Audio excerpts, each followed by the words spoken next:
Welcome to ഇംബൽ. So നമ്മൾ നോക്കാൻ പോകുന്നത് ഫാർമസ്യൂട്ടിക്കൽ ഇൻസ്റ്റെബിലിറ്റീസ് ആണ് കേട്ടോ. എന്തൊക്കെയാണ് ഫാർമസ്യൂട്ടിക്കൽ ഇൻസ്റ്റെബിലിറ്റീസ്?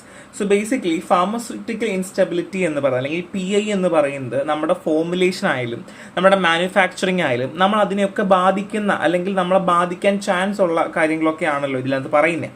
അതായത് ഇപ്പം നമ്മളൊരു പ്രൊഡക്റ്റ് ഉണ്ടാക്കി, നമ്മൾ പായസം ഉണ്ടാക്കി നമ്മൾ കുടിക്കാൻ പോകുമ്പോൾ പാല് പിരിഞ്ഞു പോവുക. അപ്പോൾ എന്ത് സംഭവിക്കുക? പായസം നമുക്ക് കുടിക്കാൻ പറ്റില്ല അല്ലേ? അപ്പോൾ അതേപോലെ തന്നെ നമ്മൾ അഫക്റ്റ് ചെയ്യുന്ന പല തരത്തിലുള്ള പ്രശ്നങ്ങളാണ് ഈ ഫാർമസ്യൂട്ടിക്കൽ ഇൻസ്റ്റെബിലിറ്റിക്ക് അത് പറയുന്നത്. The first one is instability in oral solution. നമ്മൾ കുടിക്കുന്ന ഓറൽ സൊല്യൂഷനിലാണ്, പീഡിയാട്രിക് ഫോം ആണല്ലോ ഏറ്റവും കൂടുതൽ കുടിക്കുക, അല്ലെങ്കിൽ അത്രയും പ്രായമുള്ള ആൾക്കാരിൽ അല്ലേ.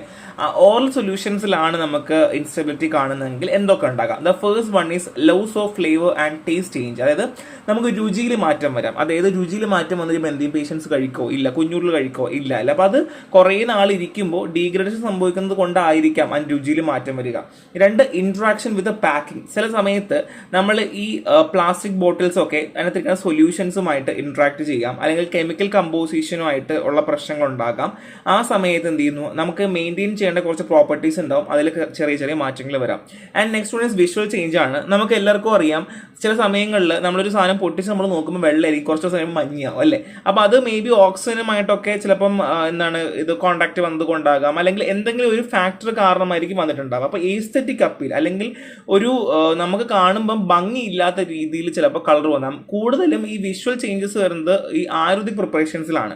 അതായത് ആയുർവേദിക് പ്രിപ്പറേഷനൊക്കെ കുറച്ച് ദിവസം കഴിയുമ്പോൾ കളറൊക്കെ ചേഞ്ച് വരാം. അത് മിക്കവാറും ഓക്സിഡേഷനൊക്കെ സംഭവിക്കുന്നത് കൊണ്ടാണ്. അതൊരു പ്രശ്നം ഉണ്ടായിരിക്കില്ല, പക്ഷെ നമുക്കത് കുടിക്കാൻ ഒരു ബുദ്ധിമുട്ട് അല്ലെങ്കിൽ അത് കഴിക്കാനൊക്കെ ഒരു ബുദ്ധിമുട്ട് ചില ആൾക്കാർ കാണിക്കാറുണ്ട്. സോ വിഷ്വൽ ചേഞ്ചസ് ഒരു പ്രശ്നം തന്നെയാണ്.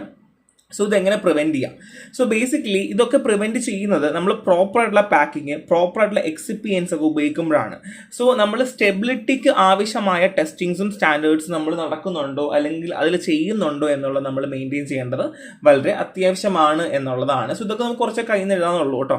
So next one is challenges in parallel solutions ആണ്. സോ പാരലൽ സൊല്യൂഷൻ അറിയാമല്ലോ, ഡിസ്കളറേഷൻ്റെ ഫസ്റ്റ് വൺ ഈസ് നമ്മൾ ഇഞ്ചെക്ഷൻസ്, വയൽസ് ഒക്കെയാണ്.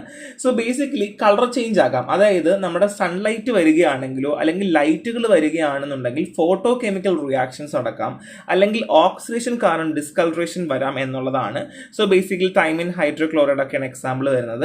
So next one is precipitate formation ആണ്. ഒരു പത പോലെ അല്ലെങ്കിൽ എന്തെങ്കിലുമൊക്കെ ഇങ്ങനെ പൊങ്ങിയൊക്കെ നിൽക്കാം.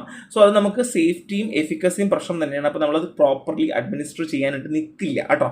So next one is whisker formation ആണ്. അതായത് ഇംപ്രോപ്പർ സീലിംഗ് ആണ് എന്നുണ്ടെങ്കിൽ, പ്രോപ്പറായിട്ട് നമ്മൾ സീൽ ചെയ്തിട്ടില്ല എന്നുണ്ടെങ്കിൽ ഫോർമുലേഷൻ വിസ്കേഴ്സ് ഉണ്ടാകാം.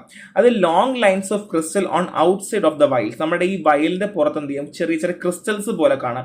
ഇപ്പൊ നിങ്ങൾക്ക് മിക്കവാറും അറിയാം, ഈ ഉപ്പ് വെള്ളമൊക്കെ നമ്മൾ എവിടെയെങ്കിലൊക്കെ വീട് കഴിഞ്ഞാൽ കുറെ കഴിയുമ്പോൾ അവിടെ എന്ത് ചെയ്യും, ഉപ്പ് പോലെ ഇങ്ങനെ പരല് പോലെ കിടക്കുന്നില്ല, അതേപോലെ തന്നെയാണ്. സോ വിസ്കേഴ്സ് ഫോം ചെയ്യും, പുറത്തൊരു ക്രിസ്റ്റൽസ് പോലെ ഫോം ചെയ്യുകയും.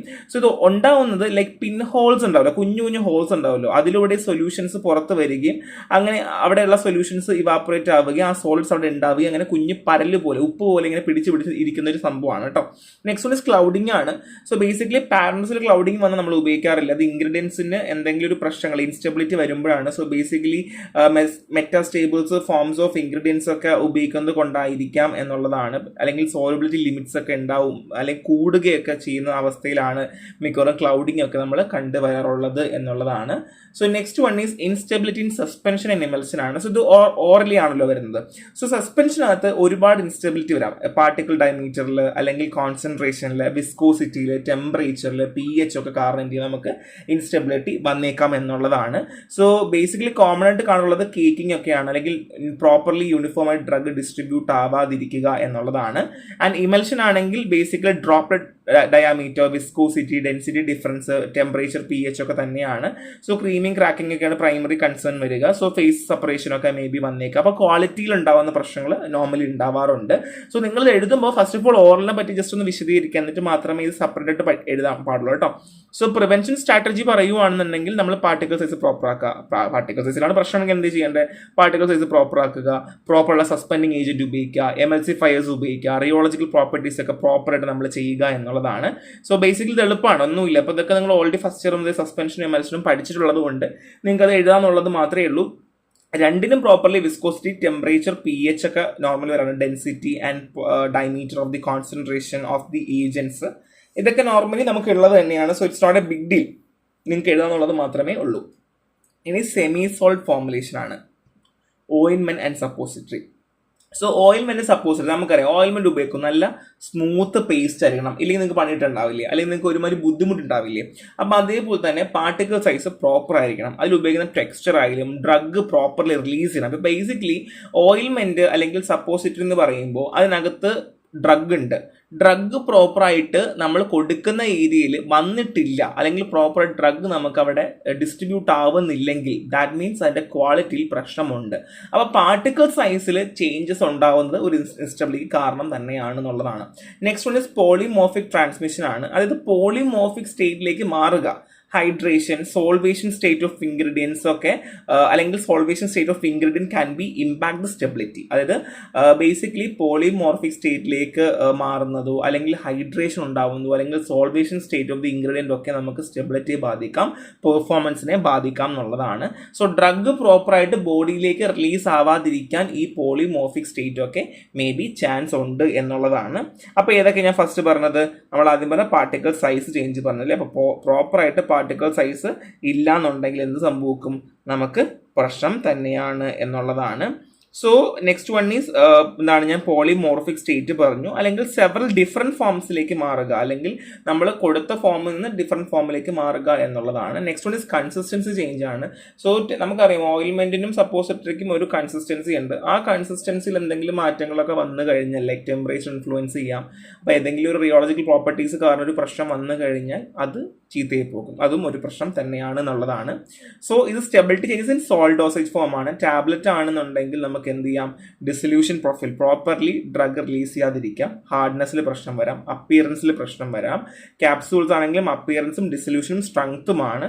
സോ നമ്മൾ എന്ത് ചെയ്യണം, ഇതിന് എന്തൊക്കെ കാരണങ്ങളാണോ, അല്ലെങ്കിൽ നമുക്ക് പ്രിവെന്റീവ് മെഷേഴ്സ്, കോട്ടിംഗ് ആണെങ്കിൽ അങ്ങനെ പ്രോപ്പർ എക്സിപ്പിയൻസ് ഉപയോഗിക്കുക, മോയ്സ്ചർ പ്രൊട്ടക്റ്റീവ് ഉപയോഗിക്കുക, സ്റ്റെബിലിറ്റി എൻഹാൻസർ ഉപയോഗിക്കുക എന്നുള്ളതാണ്. സോ ഈ നമുക്ക് എന്താണോ പ്രശ്നം അതിന് എഗെയിൻസ്റ്റ് ആയ സാധനങ്ങൾ ഉപയോഗിക്കുക എന്നുള്ളതാണ്. അപ്പോൾ നമ്മൾ ഓറൽ പഠിച്ചു, സെമി സോൾഡ് പഠിച്ചു, സോൾഡ് പഠിച്ചു, ഓയിൽമെന്റ് സപ്പോസിറ്ററി പഠിച്ചു. അപ്പോൾ ഇതിനെല്ലാം നിങ്ങൾക്ക് എന്താ മനസ്സിലായത്, 2-3 ഇഷ്യൂസ് ഉണ്ട്. ആ ഇഷ്യൂസിനെ റിസോൾവ് ചെയ്യാൻ എന്തൊക്കെ ചെയ്യണം. സോ ഇവിടെ നിങ്ങൾക്ക് എന്ത് ചെയ്യാൻ പറ്റും, ഇതുപോലൊരു കോളം വരച്ച് ആദ്യമേ എഴുതി കഴിഞ്ഞാൽ നിങ്ങൾക്ക് ഒരു നല്ലൊരു അപ്പീലിംഗ് ഐഡിയ ഉണ്ടാവും. അത് വെച്ചിട്ട് ബാക്കി നിങ്ങൾ എന്ത് ചെയ്യുക, എഴുതാനായിട്ട് ശ്രമിക്കുക. സോ ഒരു സിമ്പിൾ ചാപ്റ്റർ ആണ്, ഒന്നുമില്ല. നിങ്ങൾക്ക് കുറച്ച് ഒരു ഐഡിയ ഉണ്ടെങ്കിൽ നിങ്ങൾക്ക് അത് എഴുതി ഫലിപ്പിക്കുക എന്നുള്ളതേ ഉള്ളൂ. മിക്കവാറും 5 മാർക്കിന് ചോദിക്കുന്ന ഒരു ക്വസ്റ്റ്യൻ തന്നെയാണ്. സോ നന്നായിട്ട് വായിക്കുക, ക്ലാസ് കേൾക്കുക. നെക്സ്റ്റ് വേണം. Thank you.